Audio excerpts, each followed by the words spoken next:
Hi friends, welcome back to my channel. Sameera విల్లాలో చేసే మార్పులకు గల కారణాలు మీకు రాబోయే ఎపిసోడ్స్ రివీల్ అవుతుంది. So don't miss it, keep watching. Asura నవ్వుకుంటూ తన రూమ్కి వెళ్ళాడు. ఎప్పుడు చీకటిగా నిశ్శబ్దంగా ఉండే అతని రూము చాలా ప్రశాంతంగా, గాలిలో అందమైన పాజిటివ్ మ్యూజిక్తో చాలా అందంగా ఉంది. Small blue and yellow wall chandelier వెలుగులు రూమ్ నిండా పరుచుకున్నాయి. విండో దగ్గర అందమైన మ్యూజికల్ బెల్స్ గాలికి సౌండ్ చేస్తున్నాయి. ఎల్లో కర్టెన్స్ వలన రూమ్ చాలా బాగుంది. ఇంకా ఒక అందమైన వాల్ ప్రింటింగ్, అందులో ఫారెస్ట్ యానిమేషన్ పెయింటింగ్ ఉంది. అది చాలా బాగుంది. సమీర రూమ్ని అలా మార్చినందుకు చాలా హ్యాపీ ఫీల్ అయ్యాడు అసుర. తన రూము అలా చూడగానే రిలాక్స్గా ఫీల్ అయ్యి ఫ్రెష్ అయ్యి కిందకి వచ్చాడు. అప్పటికే సమీర, శ్రీనివాస్ వైఫ్ లక్ష్మి కబుర్లు చెప్పుకుంటూ ఉంటారు. అసురను చూడగానే వెళ్ళి అసుర చేయి పట్టుకుని డైనింగ్ టేబుల్ దగ్గర తీసుకొచ్చింది సమీర. అందరూ కూర్చున్నాక కిచెన్ లోపలికి వెళ్ళి పానీపూరి, దాంతోపాటు ఒక జార్ పానీ, ఇంకా చాట్, సేవ్, చాలా ఐటమ్స్ టేబుల్ మీద పెట్టి తను కూడా అసుర పక్కన కూర్చుంది. అత్త, త్వరగా రా అని పిలిచింది సమీర. సరస్వతి గారు వస్తున్నాను రా అని వచ్చి ఆవిడ వాళ్ళతో పాటు జాయిన్ అయ్యారు. తాతయ్యని పిలవమంటావా అత్త అంది సమీర. దానికి సరస్వతి, వద్దురా, తాతగారు ఈరోజు బాగా అలసటగా ఉందని మెడిసిన్స్ వేసుకుని పడుకున్నారు అన్నారు సరస్వతి. అయితే రిఫరీ ఎవరు ఈ గేమ్కి అంది సమీర. గేమ్ ఏమిటి అని అడిగాడు శ్రీనివాసు. అసుర కూడా సమీర వైపు చూశారు. అప్పుడు సమీర, పానీపూరి పార్టీ అంటే మీకు కాంపిటీషన్ ఉంటుంది, ఎవరు ఎన్ని పానీపూరీలు తిన్నారు అన్నదే పోటీ అంటూ రిఫరీగా అత్త ఉంటుంది. సరస్వతి గారు ఓకే అన్నారు సంతోషంగా. వాళ్ళ అమ్మ సంతోషంగా ఉండటం చూసి అసురకి చాలా హుషారు వచ్చింది. ఓకే, పందెం ఏంటి అన్నాడు అసుర. దానికి సమీర, ఎవరు ఓడిపోతే వాళ్ళు గెలిచిన వారు చెప్పిన మాట వినాలి అంది. వెంటనే అసుర శ్రీనివాస్ వంక చూశాడు. శ్రీనివాసు, అసుర కళ్ళతోనే ఏదో సైగ చేసుకున్నారు. సమీర వెంటనే అంతా ఫెయిర్గా ఉండాలి, నో చీటింగ్ అంది. దానికి సరస్వతి గారు, నేను రిఫరీగా ఉంటాను అంటూ ఒక పేపర్ ప్లేట్ మీద ఒక పెన్ను తీసుకుని నేమ్స్ రాశారు ఆవిడ.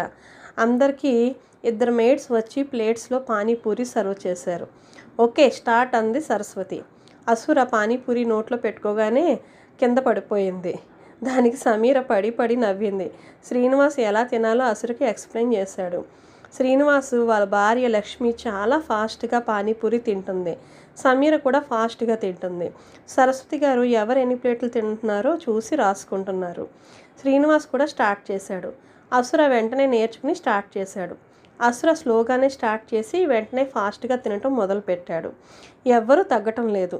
సమీర, నా వల్ల కాదు, ఇప్పటికీ 3 ప్లేట్స్ తిన్నాను, నా వల్ల కాదు, నేను డ్రాప్ అంది. తరువాత శ్రీనివాస్ భార్య లక్ష్మి కూడా నేను తినలేనని ఆయాసపడుతూ ఆగిపోయింది. సరస్వతి గారు 2 డ్రాప్ అన్నారు.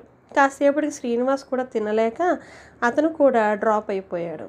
1 ప్లేట్ తేడాతో అసుర విన్ అయ్యాడు. ఓడిపోయింది సమీర కాబట్టి అంటూ అతను హ్యాండ్స్ నాప్కిన్తో క్లీన్ చేసుకుంటూ, నేను చెప్పింది సమీర చేయాలన్నమాట అన్నాడు. దానికి సమీర వాళ్ళ అత్త వెనక్కి వెళ్ళి దాక్కుంటూ అసుర వైపు భయంగా చూస్తుంది. సరస్వతి సమీరకి సపోర్ట్ చేస్తూ, ఇది జస్ట్ గేమ్ మాత్రమే, మనం బాగా ఎంజాయ్ చేసాం అంటూ అక్కడి నుండి సమీరని, లక్ష్మిని తీసుకుని ఆవిడ హాల్లోకి వెళ్ళిపోయారు. శ్రీనివాసు, అసుర అక్కడ మిగిలారు. ఇద్దరూ లేచి అలా బయటికి నడిచారు. శ్రీనివాసు అసుర వైపు చూస్తూ, ఏమైంది సార్ అలా ఉన్నారని అడిగాడు. ఏదో దీర్ఘంగా ఆలోచిస్తున్న అసుర ఏం లేదన్నట్లు తల ఊపాడు. దానికి శ్రీనివాసు, మేడం గారి గురించేనా అన్నాడు. అవును అన్నాడు అసుర. శ్రీనివాసు, ఆవిడకేంటి సార్, బంగారం అన్నాడు. సమీర మీ అందరితో చాలా బాగుంటుంది, నా దగ్గర మాత్రం తప్పించుకుని తిరుగుతుంది, నాతో ఫ్రీగా ఉన్నట్టే ఉంటుంది, వెంటనే దూరంగా ఉంటుంది, నాకు అర్థం కాదు, నాతో ఎందుకు అలా ఉంటుందో అంటాడు అసుర.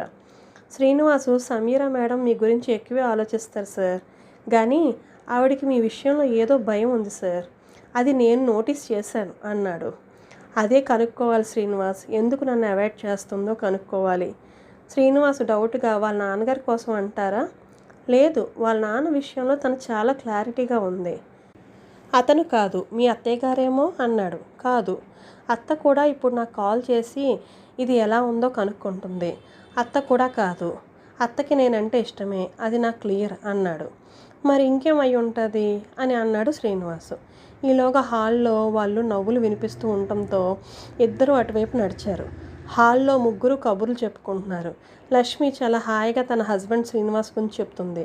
దానికి వాళ్ళు నవ్వుతున్నారు. సరస్వతి గారు నేను ఇప్పుడే వస్తానని కిచెన్లోకి వెళ్ళిపోయారు. అప్పుడు సమీర, లక్ష్మక్క నిన్ను ఒకటి అడగనా అని ఆమె పక్కకు వెళ్ళి స్లో వాయిస్తో అడిగింది. వాళ్ళ వెనకే ఉన్న అసుర శ్రీనివాసులు కొంచెం గోడ పక్కగా జరిగారు. అడుగమ్మా, నువ్వు నా చెల్లి లాంటి దానివి అంది దానికి సమీర మీకు మ్యారేజ్ అయ్యి ఎన్నాళ్ళయింది అని అడిగింది. దానికి ఆవిడ 2 ఏళ్ళు అంది. అటు ఇటు చూసి స్లో వాయిస్తో మరి పిల్లలు ప్లాన్ చేసుకోలేదా అని అడిగింది. లక్ష్మి కొంచెం సిగ్గుపడుతూ నాకు ఇప్పుడు 3వ నెల అంది. దానికి సమీర కళ్ళు పెద్దవి చేసి చాలా ఎగ్జైట్ అవుతూ అవునా, మీరు ఇప్పుడు ప్రెగ్నెంటా? వావ్, మరి ఈ విషయం శ్రీనివాస్ ఎవరికి చెప్పలేదేంటి అంది. దానికి లక్ష్మి 5th మంత్ వచ్చాక అందరికీ చెబుదామని నెమ్మదిగా అంది. సమీర అవునా, ఇప్పుడు మీ హెల్త్ ఎలా ఉంది అని అడిగింది. చాలా బాగుంది, ఏ సమస్య లేదని చెప్పింది. ఒకే ఒక నిమిషం అని చెప్పి కిచెన్లోకి వెళ్ళి సరస్వతికి ఏదో చెప్పింది సమీర. సరస్వతి బయటకు వచ్చి అందరినీ డిన్నర్కి పిలిచింది. అందరూ కలిసి డిన్నర్ చేశారు. తర్వాత సమీర తన రూమ్లోకి వెళ్ళి ఒక కవర్లో ఒక మంచి కొత్త శారీ పట్టుకుని వాళ్ళ అత్త చేతిలో పెట్టింది. ఆ కవర్లో కొన్ని ఫ్రూట్స్ పెట్టి ఆవిడ తిరిగి సమీర్కి ఇచ్చారు. అటు ఇటు చూసి అవి పట్టుకుని వెళ్ళి లక్ష్మక్క ఇవి తీసుకుని నన్ను బ్లెస్ చేయమని లక్ష్మి కాళ్ళకి నమస్కరించింది. ఏమని ఆశ్రయించాలా అని అడిగింది లక్ష్మి. సమీర అటు ఇటు చూసి ఎవరూ లేకపోవడంతో నాకు పిల్లలు కావాలని, దానికి ఆవిడ తప్పకుండా నీకు 12 పిల్లలు పుడతారని దీవించింది. అత్తయ్యకి ఏమీ చెప్పకు ప్లీజ్ అని సిగ్గుపడుతూ అంది. అలాగే, కడుపుతో ఉన్న వాళ్ళ దీవెన తప్పకుండా ఫలిస్తుంది అంటూ ఆవిడ సోఫాలో కూర్చుంది. మీకు ఇక్కడ నుంచి ఏమి కావాలన్నా నేనే చేస్తానంది సమీర. అంత మాట అన్నావు చాలు, అప్పుడప్పుడు మా ఇంటికి రామ్మా, నాకు అదే చాలు. నాకు శ్రీనివాస్కి ఎవరూ లేరు, నువ్వు వస్తూ ఉంటే మాకు చాలా సంతోషంగా ఉంటుంది. తప్పకుండా వస్తాను అంది సమీర నవ్వుతూ. పక్కనే ఉండి వీళ్ళని అబ్జర్వ్ చేస్తున్న అసుర శ్రీనివాసులు సార్ అనవసరంగా కంగారు పెట్టారు, మేడం మీ గురించి ఆలోచిస్తున్నారు అన్నాడు ఆనందంగా శ్రీనివాసు. అసుర నవ్వి ఊరుకున్నాడు. సార్ మీరు ఎక్కువ ఆలోచించకండి, ఆడవాళ్ళంతే చిన్న చిన్న భయాలు పెట్టుకుని ఉంటారు. ఆవిడతో మీరు ఎక్కువ టైం స్పెండ్ చేయండి. మీ ఆఫీస్ వర్క్ కొన్ని రోజులు నేను చూసుకుంటాను, అప్పుడే మీ ఇద్దరి మధ్య మాటలు పెరుగుతాయి, మీ బంధం పెరుగుతుంది అని అన్నాడు.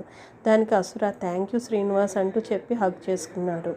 వాళ్ళు గుడ్ నైట్ చెప్పి బయలుదేరి వాళ్ళ ఇంటికి వెళ్ళిపోయారు శ్రీనివాసు, లక్ష్మి. తరువాత అసుర సమీర కోసం ఇంట్లో చూశాడు. ఎక్కడ తను కనబడలేదు. వాళ్ళ అమ్మ దగ్గరికి వెళ్ళాడు. అమ్మ సమీరని చూసావా అని అడిగాడు. అలా గార్డెన్లోకి వెళ్ళిందేమో చూడు అని అన్నారు ఆవిడ. పైకి వెళ్ళి చూశాడు, రూమ్లో లేదు. తన బాల్కనీలో వెళ్ళాడు. అక్కడ చక్కటి గాలికి మ్యూజికల్ హ్యాంగింగ్స్ నుండి పాజిటివ్ వైబ్లో మంచి మ్యూజిక్ వస్తుంది. ఆ మ్యూజికల్ హ్యాంగింగ్స్ని చూస్తూ సమీరని తలుచుకున్నాడు. ఒళ్ళంతా మత్తెక్కిపోయింది అసురకి. తన కోసం ఆగలేక బాల్కనీలో నుండి గార్డెన్లోకి చూశాడు. గేట్ ఎంట్రన్స్ దగ్గర సమీర రంగయ్య తాతతో మాట్లాడుతుంది. దేనికోసమో చాలా బాధపడుతూ అడుగుతుంది. రంగయ్య తాత కూడా ఎమోషనల్గా తనకి ఏదో చెప్తున్నాడు. వాళ్ళ ఎమోషన్స్ అర్థమవుతున్నాయి కానీ వాళ్ళు ఏం మాట్లాడుకుంటున్నారో దూరంగా ఉండటం వలన తెలియటం లేదు అసురకి. సమీర నాకు ఎప్పుడూ కొత్తగానే ఉంటుంది అని అనుకున్నాడు మనసులో.